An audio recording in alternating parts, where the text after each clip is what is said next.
بسم اللہ الرحمن الرحیم۔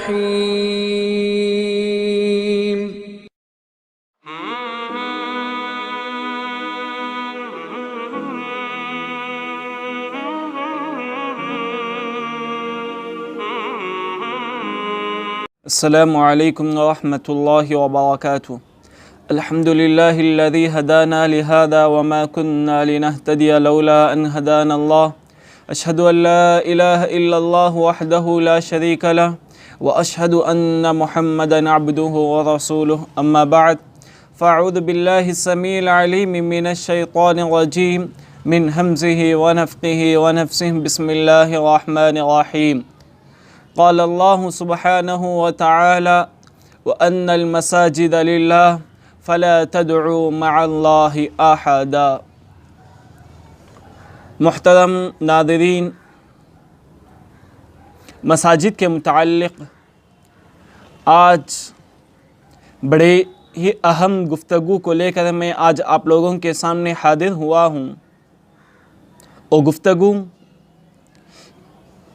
کہ مساجد کے اندر وہ کون سے ایسے افعال ہیں، وہ کون سے ایسے کام ہیں، وہ کون سے ایسے امور ہیں جن کو نہ اپنانے کی شریعت نے ہمیں ترغیب دلائی ہے۔ یعنی ایک آدمی مسلمان ہوتے ہوئے، مومن ہوتے ہوئے ان امور سے کس حد تک بچنا بے حد ضروری ہے۔ ویسے تو مساجد سے منسلک بہت سارے ایسے چیزیں ہیں جن میں سے ایک آدمی کو ان افعال سے، ان اعمال سے دور رکھنا بے حد ضروری ہوتا ہے۔ انہی میں سے چند چیزیں میں آپ لوگوں کے سامنے بطور مثال، بطور نمونہ آپ لوگوں کے سامنے پیش کرنے کی ہر ممکن کوشش کروں گا۔ سب سے پہلی چیز ہے تجارت۔ یہ بات ہم اچھی طریقے سے جانتے ہیں کہ تجارت اسلام نے بہت زیادہ اہمیت دی، بلکہ اس کو حلال قرار دیا اللہ نے۔ وَأَحَلَّ اللَّهُ الْبَيْعَ، کہ اللہ رب العالمین نے تجارت کو حلال قرار دیا، اور اس کے اسلامی اصول و ضوابط بھی بیان کیے ہیں۔ لیکن اس حلال چیز کو شریعت نے ہمیں بتایا ہے کہ ہم مسجد کے اندر اس کو ادا نہیں کر سکتے۔ تجارت سے منسلک اشیاء ہم مساجد میں نہیں کر سکتے۔ مساجد میں بیع و شراء، خرید و فروخت نہیں کر سکتے۔ حتیٰ کہ اللہ کے نبی صلی اللہ علیہ وسلم نے ایسے انسان کے حق میں بد دعا کی ہے، لعنت کی ہے، جو انسان مسجد کے اندر بیع و شراء کرتا ہے۔ چنانچہ اللہ کے نبی صلی اللہ علیہ وسلم نے فرمایا کہ اذا تبایعتم فی المساجد، کہ جب تم دیکھو کہ مسجد میں بیع ہونے لگے، لوگ خرید و فروخت کرنے لگیں، فقولوا، تو ایسے آدمی سے کہو لا اربح اللہ تجارتک، کہ اللہ رب العالمین تیری تجارت کو نفع بخش نہ بنائے۔ غور کرنے کی بات یہ ہے کہ اللہ کے نبی صلی اللہ علیہ وسلم نے بہت سارے موقع پر، بہت سارے احادیث میں یہ بات بتلائی ہے کہ ایک مومن، سب سے بہتر مومن وہ ہو سکتا ہے جو ایک دوسرے مومن کے حق میں خیرخواہ ثابت ہو۔ خیر الناس انفعهم للناس، کہ لوگوں میں سب سے بہتر انسان وہ ہے جو لوگوں کے لیے سب سے زیادہ نفع بخش ثابت ہو۔ لیکن اس حدیث میں غور کرنے کی بات یہ ہے کہ اللہ کے نبی صلی اللہ علیہ وسلم نے ایسے انسان کے حق میں بد دعا کی ہے، لعنت کی ہے، یا پھر تجارت کے نفع ہونے کی بات کہی ہے۔ جو انسان مساجد میں بیع کرتا ہے، مساجد میں خرید و فروخت کرتا ہے، مساجد میں آ کر کئی چیزوں کو بیچتا ہے۔ جب ہم دیکھتے ہیں آج معاشرے میں، جب ہم نظر دوڑاتے ہیں تو یہ بات ہمیں دیکھنے میں آتی ہے کہ کئی لوگ ہیں جو مساجد کو بزنس بنائے رکھے ہوئے ہیں۔ مساجد میں کئی چیزیں جو تجارت سے منسلک ہوتی ہیں، تجارت سے تعلق رکھنے والی ہیں، وہ ہوا کرتی ہیں۔ حتیٰ کہ بعض لوگ، بعض نااہل، ناسمجھ لوگ مساجد میں آ کر بھی بیع و شراء کرتے ہیں، جیسے ٹوپی ہے، سرما ہے، مسواک ہے۔ ان چیزوں کا بیچنے میں، خرید و فروخت میں آتے ہیں۔ تو ایک انسان کے لیے بے حد ضروری ہے کہ مساجد میں بیع و شراء سے مکمل اجتناب کرے۔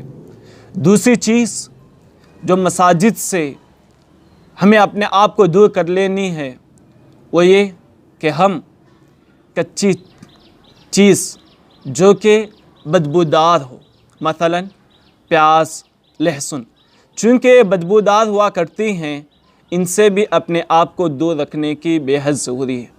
اللہ کے نبی صلی اللہ علیہ وسلم نے فرمایا من اکل ثوما او بصلا فلیعتزل مساجدنا او فلیعتزل لنا، کہ جو انسان پیاز یا لہسن کھا کے آئے، کچی پیاز، یہاں پہ پیاز سے مراد کچی پیاز، چونکہ اس کے اندر بدبو ہوا کرتی ہے، اور لہسن چونکہ اس کے اندر بھی بدبو ہوا کرتی ہے، فرمایا کہ جو انسان پیاز یا لہسن کا استعمال کر کے آئے تو ایسے انسان کو چاہیے کہ وہ ہمارے مساجد سے دور ہوتے جائے، مساجد کے قریب نہ آئے۔ اللہ کے نبی نے یہ نہیں کہا کہ مساجد کے اندر داخل نہ ہو، بلکہ مساجد سے قریب نہ آئے، ایسا انسان مسجد سے دور بھاگ جائے، حتیٰ کہ فلیعتزل لنا، مساجد سے نہیں، جب ہماری کوئی مجلس ہو، جہاں کوئی ہمارا حلقہ ہو، تو ایسے انسان کے لیے ضروری ہے کہ وہ ایسا انسان بھی ہماری مجلسوں سے دور ہو جائے۔ دیکھا، چونکہ ایک بدبودار چیز ہے، اس سے انسانوں کو تکلیف ہوتی ہے، نہ صرف انسانوں کو بلکہ اللہ رب العالمین کی نوری مخلوق، ملائکہ، فرشتے، ان کو بھی تکلیف ہوتی ہے۔ جن چیزوں کو انسانوں سے تکلیف ہوتی ہے، جن چیزوں سے انسانوں کو تکلیف ہوتی ہے، انہی چیزوں سے فرشتوں کو بھی تکلیف ہوتی ہے۔ اللہ کے نبی صلی اللہ علیہ وسلم نے فرمایا ان الملائکۃ تتأذی بہ مما یتأذی الناس، کہ ملائکہ کو، فرشتوں کو انہی چیزوں سے تکلیف ہوتی ہے جن چیزوں سے انسانوں کو تکلیف ہوتی ہے۔ جب ایک انسان پیاز کا، لہسن کا استعمال کرے تو بازو کھڑنے والے، دائیں یا بائیں رہنے والے شخص کو اس سے بدبو اور کراہت محسوس ہوتی ہے، تو بالکل فرشتوں کو بھی اس سے کراہت محسوس ہوتی ہے۔ یہی وجہ ہے کہ آپ صلی اللہ علیہ وسلم کے میزبان حضرت ابو ایوب انصاری رضی اللہ تعالی عنہ تھے مدینہ میں ہجرت کے بعد، تو اللہ کے نبی صلی اللہ علیہ وسلم کو بطور میزبانی ایک مرتبہ آپ نے ایسا کھانا تیار کر کے دیا جس میں لہسن تھا۔ اللہ کے نبی صلی اللہ علیہ وسلم نے بغیر کھانا کھائے لوٹا دیا، تو ابو ایوب انصاری رضی اللہ تعالی عنہ ڈر گئے کہ آخر کیا ہوا کہ اللہ کے نبی صلی اللہ علیہ وسلم نے کھانا نہیں کھایا۔ وجہ پوچھی تو اللہ کے نبی صلی اللہ علیہ وسلم نے فرمایا چونکہ اس کے اندر بدبو ہوا کرتی ہے اور بدبو سے ملائکہ میرے قریب نہیں ہوتے، میں یہ نہیں چاہتا کہ ملائکہ مجھ سے دور ہوتے جائیں۔ محترم حضرات، غور کرنے کی بات یہاں پر یہ ہے، اللہ کے نبی صلی اللہ علیہ وسلم نے حلال چیز، چونکہ پیاز حلال چیز ہے، لہسن حلال چیز ہے، ان حلال چیزوں کے استعمال کے بعد مسجد میں آنے سے منع کیا ہے، تو ایسے لوگ، ایسے اشخاص و احباب جو حرام چیزیں استعمال کر کے، چاہے وہ بگڑی سگریٹ ہو یا گٹکا ہو یا جس طرح کی جو بھی چیزیں ہو استعمال کر کے آتے ہیں، تو وہ بدرجہ اولیٰ گنہگار ہوں گے۔ اسی طرح مساجد میں جو کام ممنوع ہیں ان میں سے ایک کام ہے فخر جتانا۔ آج ہم دیکھتے ہیں مساجد بنائی کس اور کے لیے جاتی ہیں، مساجد اللہ کے لیے بنائی جاتی ہیں، اللہ کی عبادت کے خاطر بنائی جاتی ہیں، لیکن آج ہم نے مساجد کو بطور فخر و مباحات رکھ لیا ہے۔ فخر کے طور پر ہم مساجد کو بناتے ہیں، دیکھتے ہیں کہ فلاں مسجد میں ایئر کنڈیشن ہے تو ہم بھی اپنی مسجد کو ایئر کنڈیشن بناتے ہیں، فلاں مسجد کے مینارے اتنے اونچے ہیں تو ہم بھی اتنے اونچے بناتے ہیں۔ اس طرح کی فخر کی جو بھی چیزیں آج معاشرے میں پائی جاتی ہیں مساجد کے متعلق، مساجد میں فخر کے بہت ساری اشیاء آج کے دور میں پائی جاتی ہیں، بہت سارے مائک کا استعمال بھی فخر مباحات میں ہونے لگا ہے۔ مساجد کا فرش غالین، جو کہ غالی قیمت، جتنا زیادہ قیمت ہوگا اتنا لوگ استعمال کرنے لگتے ہیں، یہ تمام کے تمام فخر میں آ ہی جاتے ہیں۔ اللہ کے نبی صلی اللہ علیہ وسلم نے فرمایا لا تقوم الساعة حتى يتباهى الناس في المساجد، کہ قیامت اس وقت تک قائم نہ ہوگی جب تک کہ لوگ مساجد کے سلسلے میں، مساجد کو بنانے میں ایک دوسرے سے فخر کرنے نہ لگے۔ اور آج یہ حالت بالکل عام ہے اور ہم اس کو عینی مشاہدہ آنکھوں سے دیکھ رہے ہیں، لہٰذا اس سے مساجد کو اپنے آپ کو دور رکھنے کی بے حد ضروری ہے۔ اسی طرح مساجد کے ممنوع کاموں میں سے، ممنوع امور میں سے ایک ہے گمشدہ چیزوں کا اعلان کرنا۔ چونکہ آج کے ماحول میں یہ چیز نہیں پائی جاتی ہے، ممکن ہو کہ پچھلے زمانے میں پایا جاتا ہو۔ اللہ کے نبی صلی اللہ علیہ وسلم نے ایسے انسان کے بارے میں فرمایا کہ جو انسان مساجد میں گمشدہ چیزوں کا اعلان کرتا ہو، ایسے انسان کے حق میں بد دعا دیتے ہوئے یہ دعا تلقین کی کہ کہو اس آدمی سے جو اس طرح کا اعلان کرتا ہے کہ اللہ رب العالمین تیری اس چیز کو نہ لوٹا دے۔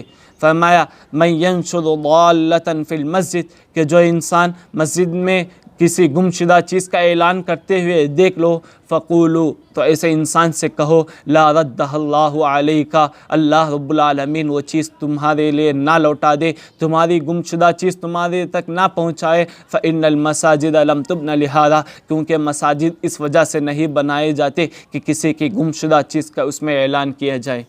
یہ تھے چند ایسے اعمال جو کہ مساجد میں ممنوع ہیں۔